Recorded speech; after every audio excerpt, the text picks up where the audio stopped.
Olá, gente, boa noite.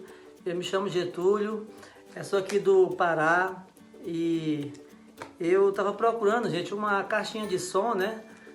E aí eu encontrei nos Estados Unidos, né? Comprei essa caixinha com o Nano Export, né? Uma empresa aí muito boa, bacana. E essa caixinha chegou para mim em perfeito estado, como vocês estão vendo aqui, ó, né? E chegou em menos de 20 dias, foi muito bom, o prazo lá foi ótimo.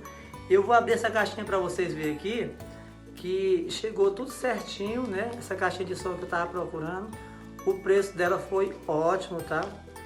Indica para vocês comprarem essa caixinha. Eu vou abrir aqui, tá dando um pouquinho de trabalho porque veio muito bem lacrada aqui, né? E aí eu vou abrir aqui rapidão aqui.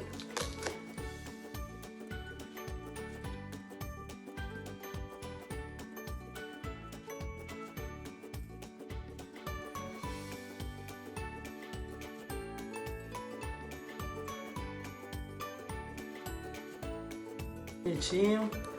Olha a caixinha aqui, ó, né? Vou abrir ela aqui agora.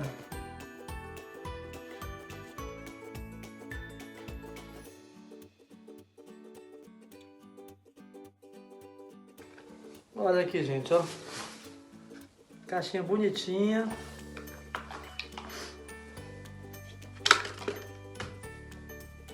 Com o cabo, a fonte, né, ó. Tudo certinho. Ainda vem aqui um bichinho demonstrando aqui como usar ela, né? Eu vou ligar aquela para vocês aqui, para vocês verem aqui, né? Como é que funciona ela. Eu já configurei aqui a caixinha aqui no meu celular, né? Eu vou ligar ela aqui e mostrar para vocês, tá? Como o negócio é bom. Ok, gente, ó. Já liguei aqui a caixinha aqui, já tá tudo ligadinho aqui. Agora eu vou mostrar para vocês como é prático, tá bom? Hey Google, que horas são? Deu o sinalzinho das luzes aqui. São 22h09. Olha, luxo. Compra, galera, que vale a pena. Valeu!